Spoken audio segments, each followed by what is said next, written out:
All right. Hello, everyone. Thank you for tuning into my channel. I am here with the lovely mompreneur, Chicago mompreneur, Rachel Odoms. Hey, y'all. And we're here for another video. And I just have to tell you a little bit about our scenery. We are in DC. And behind us we have a lovely waterfall, and in front of us is the White House. So Barack and Michelle, hey y'all, we kicking it with them right now. So we wanted to come and because we're here in DC, basically to have our third event, which is the Let's Talk Mom to Mom Beauty Conference. This is our third tour stop. We visited Chicago, we visited New York, and now we're in DC. The next stop will be in Charlotte. And we wanted to come to all of you today to give you some inspiration, because we know a lot of people, especially the women who are coming to our event, they are looking for this information. And so this is our opportunity to share something with you all. But first, let me take a selfie. Let me take a selfie. We're questioning whether YouTube is the appropriate platform for these type of conversations, because it's not as easy to interact and also for people to get access to the information. So we're thinking, would it be better, well, I'm posing the question to you, would it be better to have this type of content where we have these conversations on a webinar, on a podcast, or something else? Because I just don't know if I feel like YouTube is the right place for this type of stuff. Yeah, so tell us if we do a podcast, would you listen to it? Or if we do a webinar, would you guys come and watch it? Let us know what your preference is down below, because we're definitely going to roll out something for all of the mompreneurs, small business owners out there, and we just want to make it easy for you guys to access. Yeah. Okay, so basically the theme of the video today is our best advice for those of you out there who are content creators. So we've come up with a list of 6 different things, 3 of them from Rachel, 3 of them from me, that we feel is the best advice that we can give you as someone who would be possibly thinking about going into this field that we're in, where you're making content for a YouTube channel, such as how we do. Yeah, so my first tip is to be a star where you are. And I always say this because Jenell and I are in different places in our business. Her audience is a lot larger than mine. And mine is smaller but growing and very engaged. And I think that a lot of times, especially when it comes to social media, people have a tendency to compare themselves. Yeah. And they want all these followers and they want all these likes. And that's great. It's always wonderful when it happens. But if you have a smaller audience, be a star right where you are, whatever your unique talents, gifts, and capabilities are. Yeah. Really show those off and play those up, and eventually you'll be that big, aspiring, aspirational celebrity, social media star, if that's what you aspire to do. So wherever you are, wherever you are in life, and it doesn't have to be just in business, like be a star wherever you are, whether you work from home, you work outside of the home, like just be who you are. Yeah, I love that. I love that. That's really sweet. Okay, so my tip, and I'm fighting with the sunlight because I feel like right here the sun is like, yes, we're right on you now. Your face, yeah. So I'm trying to like hide out right there. Okay, yeah. I'm trying to hide out a little bit. So my tip is more for related to work ethic, and I would highly suggest to anybody who's making YouTube videos, film more than one video at a time. It just takes too much work to get prepped for your video, from getting your makeup done and doing your hair, to your setup and your you know, if you have some type of staging in the background that you do, you may have to clean your area up or whatever. And to do all that and then take about maybe 10 to maybe 30 minutes filming one video, I feel like you can be more efficient if you start to strategize and plan. What else can I talk about during this moment when my face is already beat, my hair is already done? Can I film something else? So if I know I'm gonna do a hair tutorial and the ending of my video is the finished look, I will also, after I'm done with that, film another video where I may be talking about something, or maybe I'll show you how I put my lipstick on and that will be 3 videos right there. So don't ever just film 1 video at a time, unless of course you just don't have the time to and you want to get the video done. Yes, I definitely would say that will make your life so much easier. Yes. I totally agree with that. I would say my second tip is to be consistent. I see a lot of vloggers and YouTubers who started out with such great content. Yeah. We love their videos. And then typically what ends up happening is maybe they're not making the money that they want to make, or they don't have the subscribers, or whatever their particular reason is, and you start seeing less videos, and then you look up one day and they're gone. Yeah. And certainly there are those people that are no longer interested because they just aren't interested in them. And life happens. And life happens. We're moms, for real.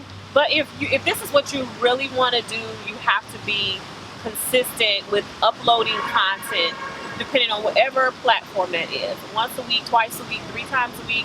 You'll have to figure out what that consistency is for you. Yeah. But the worst thing you can do is be inconsistent, because people will lose interest. You won't be motivated anymore.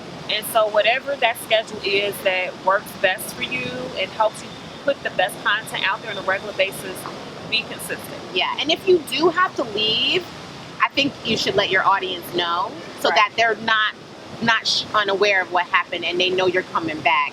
If you have that chance, and you may not be able to make a video, but maybe you share it on Instagram or something. Right. Something, I don't know. Yeah. Let people know. Yeah. We're a part of your lives. Yeah, we want to know. We miss you if you're not creating content anymore. So another tip for me is also as related to work ethic. I would say edit as often as you can. And as someone who has edited and produced over 1,000 videos, I promise you, over 1,000 videos, the more and more and more and more and more and more I've edited, whether it be a short clip or a long video with lots of different layers and elements, or just I'm talking like something like this where I'm just cropping out pieces, the more I do that, the better I get at my editing. The more I also learn how to use my software and things that I didn't know what they did. I start to find out how to use them. And I'm self-taught. I know you're self-taught. There's people who I've talked to who have given me pointers on things I could do. And sometimes I'll watch YouTube videos from people who use my software on how to do certain things to see if my software can even do it. And that has helped me. But edit often. I know it's tedious. I know it takes a lot of time. I know it uses up a lot of resources on your computer and you have no memory and no space. I know, but edit as often as you can and you'll see your editing will get better, and your videos and your creativity, it's only going to get better. That's great advice and very, very true. Practice makes perfect. Yes, it does. So this last tip, and I'm not telling Jenell, she's finding out now. I'm switching it up a little bit because we discussed what our tips are. I want to make this tip specifically for the moms out there. Okay. Because we are on the Let's Talk Mom to Mom tour, and we know that we have a lot of moms that watch us. Yeah. And probably one of the biggest questions that we've got since we've done this tour is, how in the world do you balance it all? Yeah. Like with husband, kids, single parent, whatever. It's like, how do you balance it all? And I always say you literally have to like pray your way through the day, because you're constantly juggling so many things. And your priorities can easily get you mixed up and distracted. Like, I'm a prime candidate of that, and I have ADD.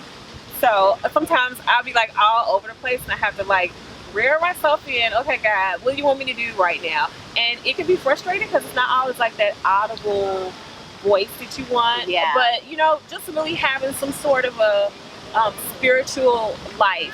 For me, it's God that keeps you centered and helps you focus on like the most important things for the day. So pray your way through the day. It's impossible to perfectly balance everything, but I think as long as you stay centered, you'll have that divine connection and you'll be guided to what the best priorities are for you. That was beautiful. I definitely feel like all your stuff is like kumbaya. Oh, shut up. And I'm like, work hard.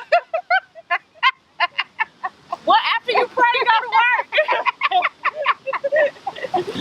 Okay, so my last tip, I feel bad now, but it's not that bad. It's kind of along the lines you know what? You need a good balance of this, though. You really do. Yeah, you need to work a little bit. You need to pray a little bit, and you need to slay a little bit. Yes. Work, pray, slay. Yes. So my last tip is actually, I think it's great for if you're looking to be a content creator, you seek out other content creators that inspire you.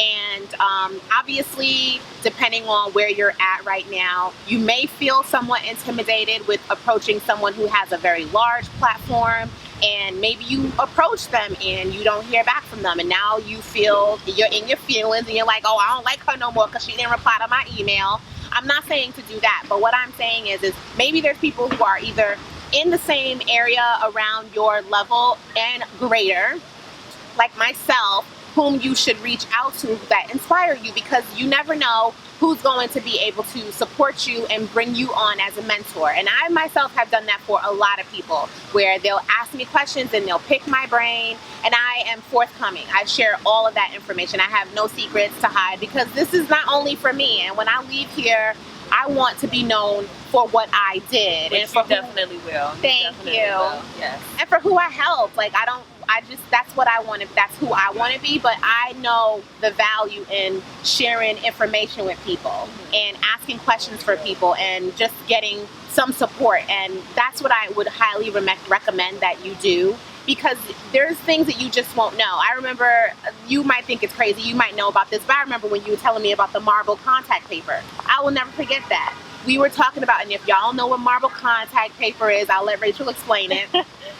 So a lot of times people in our field are no longer just taking like basic regular photos. I mean, you have a little bit of those, but people are now styling their Instagram. Yeah. So styling your photos, like you would style an outfit. You get the right props, you get the right colors, you choose the right theme. And so a lot of bloggers are using marble contact paper because it creates a really clean, professional for flat lays. Look for flat lays. And you know, you can still take your photos on, you know, the grass or on wood floor or whatever, but the marble contact paper, like you said, it steps it up a notch, it styles it. And I had no idea of this concept, although I had seen it. But if I was not talking to Rachel, in my mind, everybody has a marble countertop somewhere. Like, that's what I'm thinking. Like, okay, well, we ain't gonna take those kind of pictures because we don't have marble here. Right. But to come to find out that it's a couple dollars at your craft store or the hardware store, and to put that on top of a board and to create this beautiful background for my images of my products, like, and it was very inexpensive. And this is the type of stuff Rachel and I want to talk to you about and show you how to do and discuss it. And like I said, I don't necessarily feel, from my perspective, that this is the right place for that stuff, which is why I'm leaning more towards like a webinar or something. Yes. So we're hoping that you will give us your feedback about the advice that we've given you today, as well as what would be the best place for this type of stuff to exist, because we want to be able to bring this all to you all in 2017, because we feel like it would be valuable as we've learned from this tour. Yes, so place your vote. You always place your vote, not only just for this webinar, but for videos and people you like, by subscribing, liking, and sharing this video. Yeah. If we see a lot of engagement, then that's how we know this is what the people want. So Yeah. place your vote by liking this video and by commenting down below. Absolutely. Thank you everybody so much for watching today's video. If you are in the Charlotte area, we want to see you. Check below for all the ticket information. If you haven't already, please subscribe to my channel. And as always, I love you for watching. Bye.